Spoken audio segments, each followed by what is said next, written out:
the last section of business and technology, or technology and business. Okay. Our speaker is Craig Mudge, who got his PhD here in '73, and he's had a varied and illustrious career. And he's going to talk about his experiences with disruptive technologies. Okay. Thank you, Diane.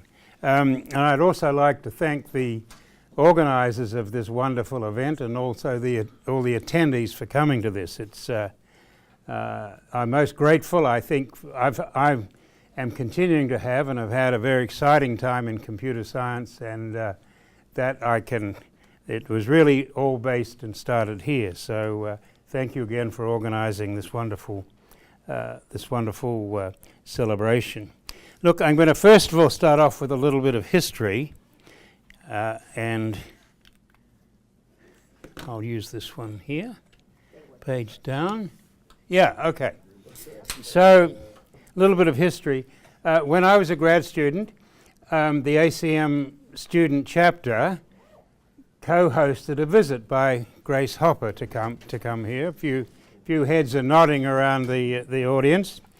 And the first thing I recall from that is that she gave me a nanosecond. And a nanosecond is a foot. So this is the first, the realization of really what. And as I became a computer designer, I didn't ever forget that.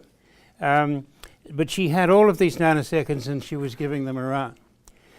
She was also, was in the Navy for most of her career. She began by teaching at Vassar, but she spent some time at Harvard on the Mark I, and then most of her work was in the Navy. She worked on a COBOL compiler, and also I think probably a greater contribution was the standardization of the various versions of COBOL across the Department of Defense and military and the government. And I think Paul Oliver, who was our perhaps first PhD graduate, worked with her in that effort across standardizing COBOL. When she was at she ended up retiring as a rear admiral, and had the honor of having a destroyer named after her, which I think is a fabulous effort.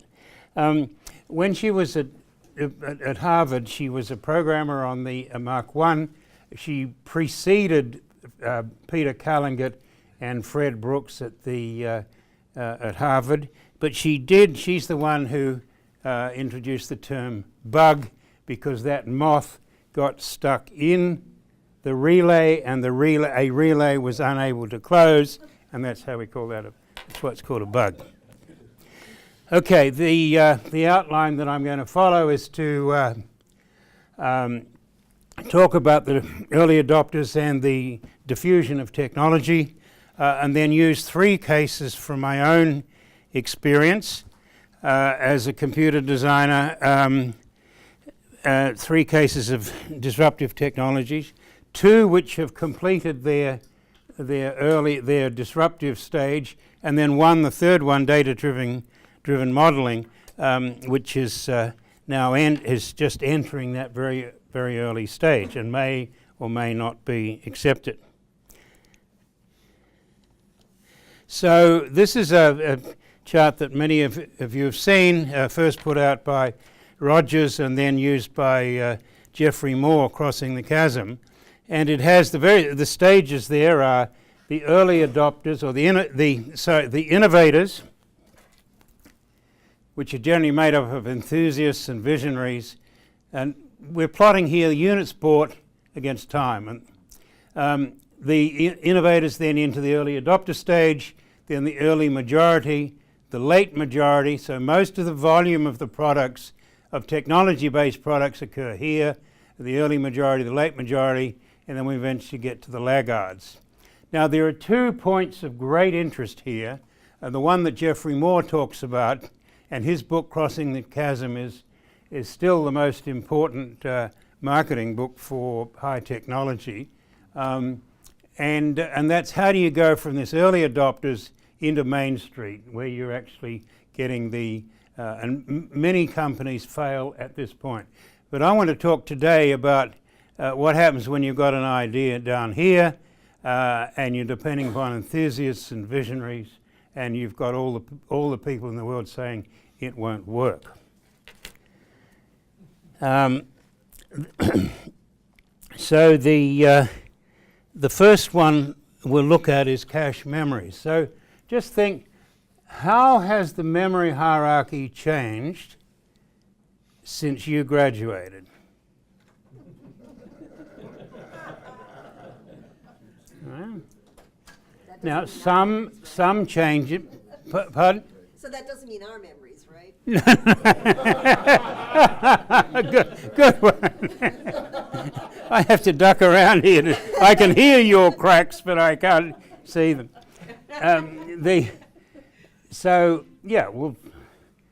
Some people have seen a third level cache add to the memory hierarchy. I've seen 3 levels of cache be added to the memory hierarchy. Then the technology in the primary in my laptop I now have several gigabytes of solid state memory on my laptop. So these are real changes that have occurred. So you might think about what changes occurred in yours. Maybe you've just had one change in the memory hierarchy. The cache was first suggested by Maurice Wilkes at Cambridge, and he called it a slave store, a buffer or slave store. Its first incarnation was on the 36085, and then the first one in the mini computer was on the 1170. So my first hardware engineering, my first job after my PhD was work on the PP 1170, which had the first cache. The interesting thing is that the engineering manager on the PDP 1170 was a bloke called Bill Demmer, who happened to be the engineering manager on the 36085. So he was hired out of IBM and came to work with us at Digital Equipment Corporation. And he was a very laid-back bloke, a really, really wonderful bloke. But there was he didn't enforce things, but except for one thing he did enforce. And that was, he said, you guys have got to put parity on the cache data. And we had our first design did not have a way of checking whether there were errors in the data cache. But that was an edict of his from a man who didn't throw out edicts very often. And I'm very glad that Bill Demmer did throw out that edict to put parity on the cache.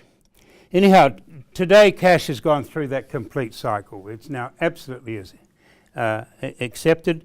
So let's look a bit more of that.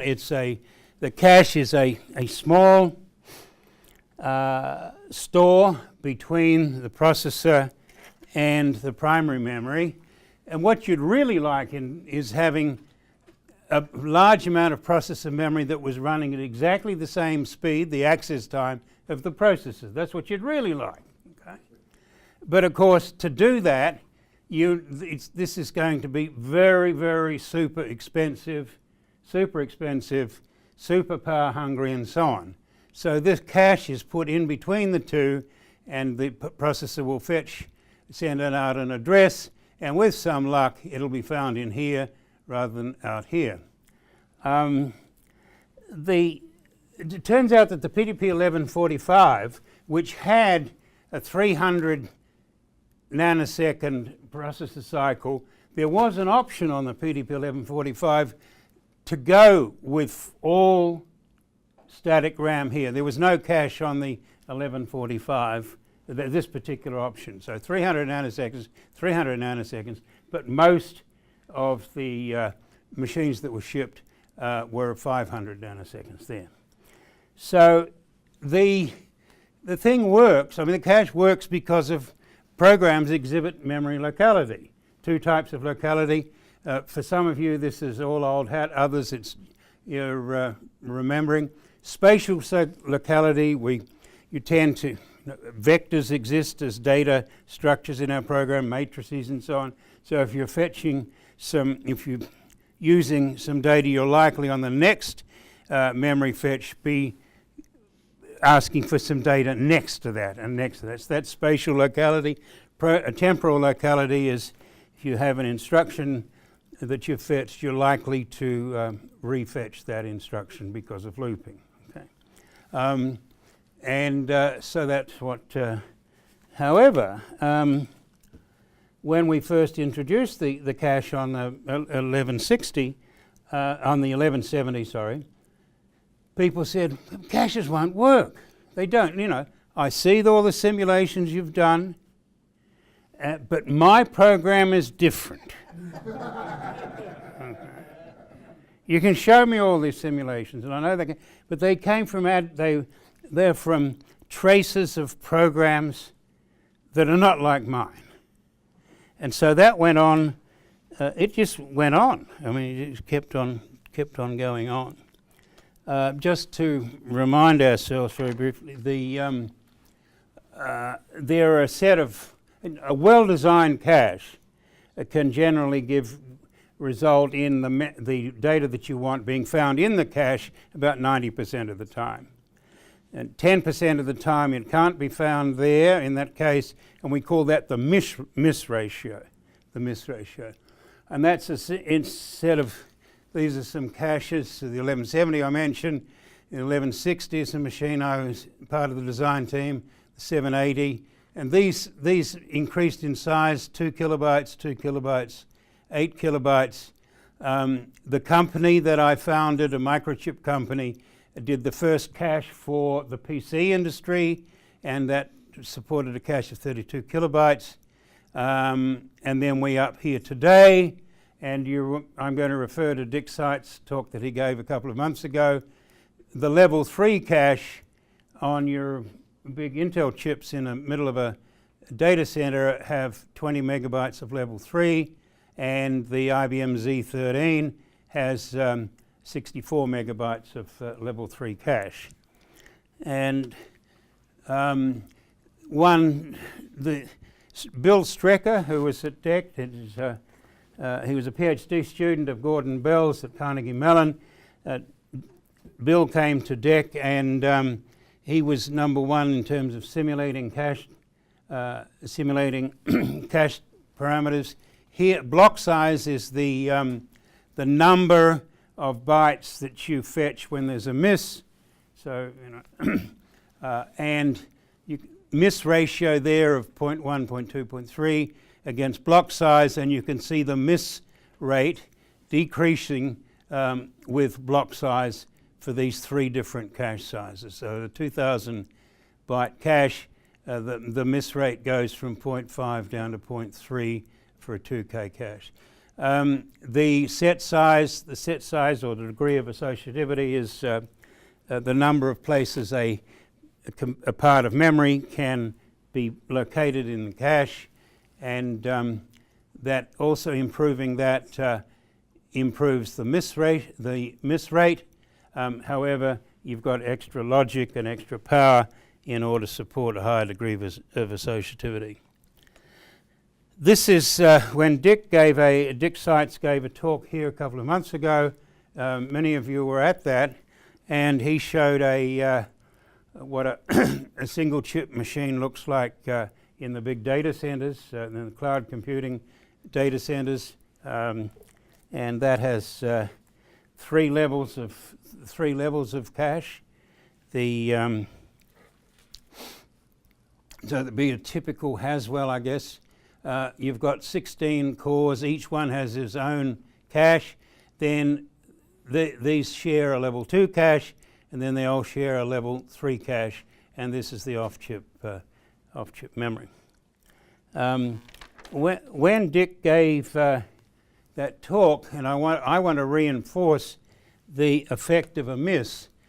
Dick gave that talk, you remember, when there's a cache hit, the instructions went load, add, store, load, add, store. But in this case, when there was a miss on that load to register, we had to wait for the cache miss. Now on that big chip, that's 200 cycles. Okay, so 1 cycle load, 1 cycle add, 1 cycle store.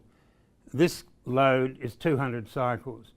and Dick made the audience sit there for the 50 seconds that he'd brought the model up to human scale. I think at UNC, one of the very interesting things for me was that we were taught a lot to learn from the old, and I think there's a lot of a couple of reasons from learning from the old. One is that there are examples that worked, and you can learn from that. But secondly, the original papers were generally were better written because the author was trying to explain something very, very new, and so tried harder in the communication. That was a lesson I got from UNC, and I used that as recently as 3 weeks ago. I learned a lot from very old machines. At one stage I designed the fastest floating point unit in the industry, and then the fastest multiplier in the industry, and I learned a lot about high performance machines from studying old machines. The next disruption was the idea of end user chip design. And this is an area where UNC was at one stage very active. And it was really pioneered by Lynn Conway and Carver Mead working at Caltech, and also Ivan Sutherland, who was talking later this afternoon. Ivan was the chairman of the department at Caltech when all of this work was done. And that's where I learned how to spell transistor and a few other things, and introduced that methodology back at DEC, which led to the VLSI VAX. But we had lots of objections to the end user chip design. Texas Instruments said, you cannot design chips unless the process engineers and the circuit designers are sitting together under the one roof. They were quickly followed by Intel saying the same thing. The other people were saying you cannot teach computer scientists about designing chips. There's too much electronics, too much physics, too much of all this hard stuff. You can't teach computer scientists that. And a third one was that the fabrication houses that manufacture the wafers and then do the packaging of the chips, it was said that the fab houses would never take on these end user design chips because they weren't serious enough products. It was okay for teaching, but the fab houses, so you won't be able to get your chips made except in your toy government-sponsored fabrication runs. Well, a fab house called VLSI Technology was set up to serve set up as a foundry. That was the term that was introduced then. And then later, the Taiwan Semiconductor Manufacturing Corporation was set up for that. This was a massive plant. So, but I recall many of the chips in here were designed with this end-user chip design methodology. NVIDIA, that sort of thing. It was time for me to go back to Australia. So with some help from our friends like Lynn Conway, we started a multi-project chip. We started to teach this. I managed to get all of the leading universities to teach chip design. You've got to have a fabrication process if you're going to teach it properly. So we set up a multi-project chip, and some of those, Peter Callingett was instrumental in a lot of this happening at Chapel Hill, but you share the cost of wafers. And here are multiple designs on one die, and then there are different dies on the one wafer. So this is a test for a cochlear implant. This is a test for a correlator for a radio telescope. And we then go on and say, well, you know, where did that end up? Well, one of the crazy things is that some physicists, some radio astronomers decided that they'd learn about chip design. So that's a pretty way out idea. What are you doing teaching chip design? Is that what I do? Yeah, right, good.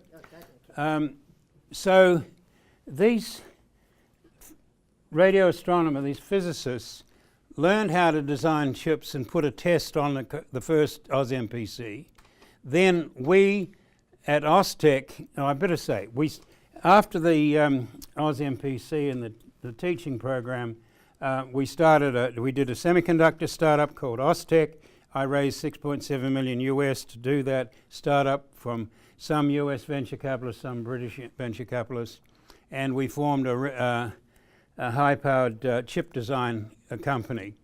One of the chips, we did a cache chip, that was a very important chip, but one of the more interesting chips was the correlator, was an FFT chip that did this, about a 90,000 transistor fast Fourier transform chip, and the real ideas for that chip came from the radio astronomers who wanted a fast Fourier transform chip to help them see deeper into the radio sky, but at those same radio astronomers were also interested in wireless local area networks. And we had, I remember, a workshop in 1991, brought together about 50 people saying, if you had 100 megabits a second in a local area network and it was untethered and mobile, or you know, some applications we use a wireless LAN because it's untethered, and some because it's mobile, we can move around. And we brainstormed applications. The same radio astronomers then put in a patent which was part of the 802.11, which is the Wi-Fi that is running in this room. Wi-Fi. John O'Sullivan won the Prime Minister's Prize for Science for that work, and then the European Inventor Award. But also a couple of business people in CSIRO said, hey, there's 20 or 30 people out there using this patent and we're not getting anything from this patent. So unusual, very unusual for a government lab, you know, it'd be like NIST here or NSF or NIST say, they decided to go and prosecute the users of the patent, and then that included, you know, Cisco, IBM, Microsoft, and on it goes. And after many, a lot of time and a huge amount of effort, with all of the court cases being held in the Rocket Docket little place in East Texas that we were talking about earlier, CSIRO won, and now $450 million has come to CSIRO for the benefit of science in Australia. So that's a nice story. But if you work in CSIRO today, they say, you know, when are you going to do the next wireless LAN patent? These occur once a blue moon. Microsoft didn't take it too well. The CSIRO used to get an educational license on all of its software, and then suddenly Microsoft started to charge CSIRO full tote odds for all of the software from Microsoft. But then again, okay. The last one we'd better do very quickly, and this one hasn't been through the whole stage of technology diffusion. Perhaps it's down at the very early adopter stage.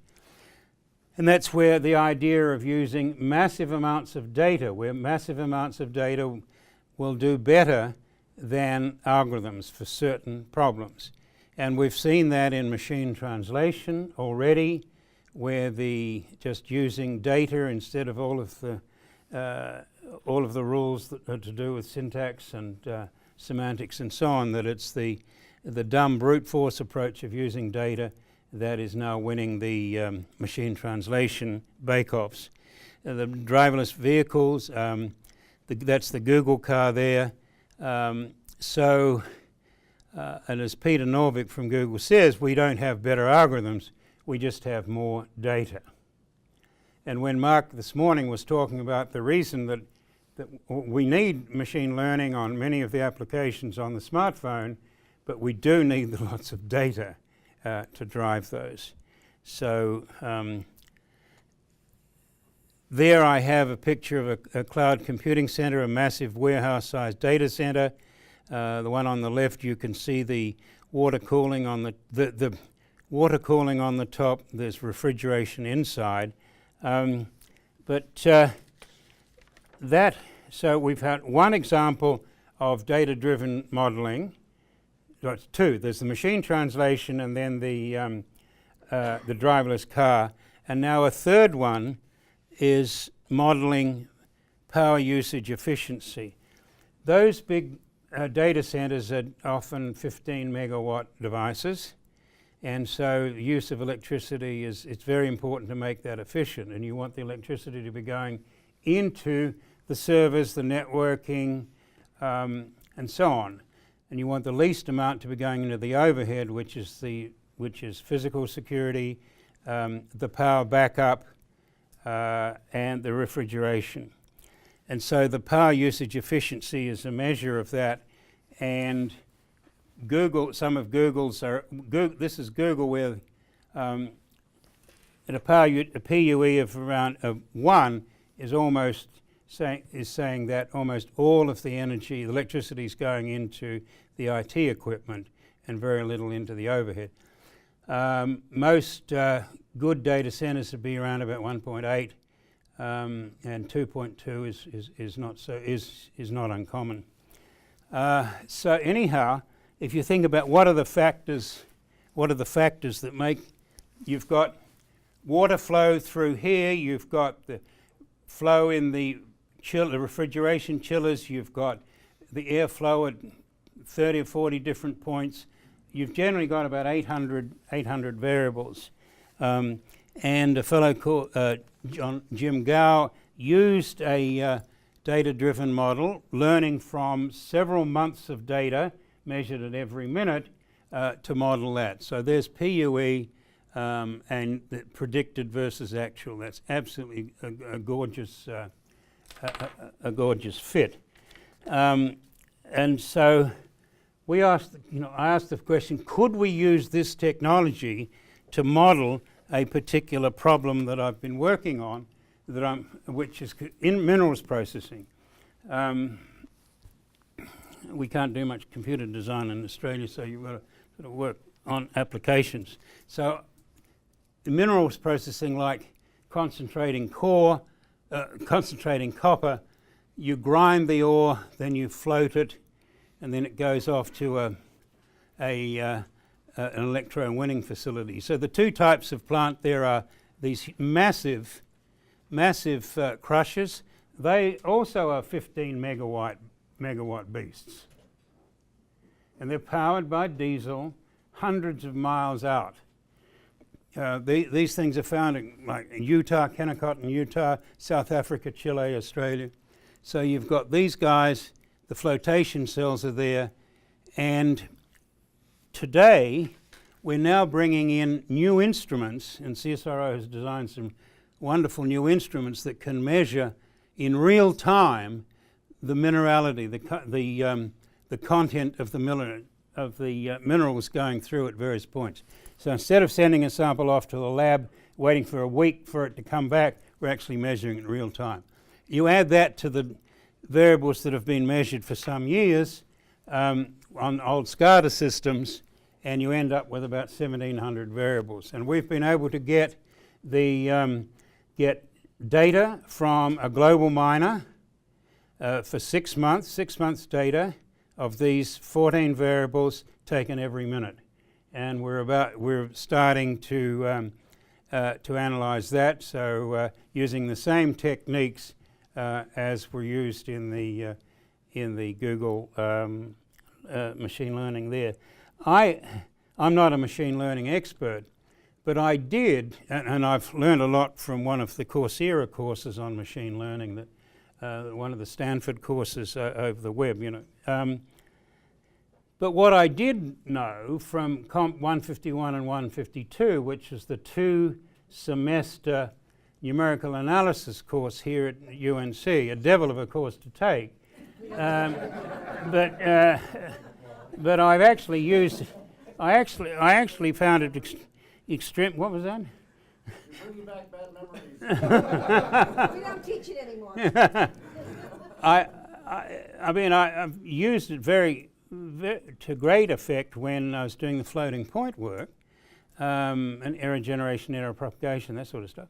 And but now recently, I mean, although the techniques of statistics were invented since I graduated, the classification trees for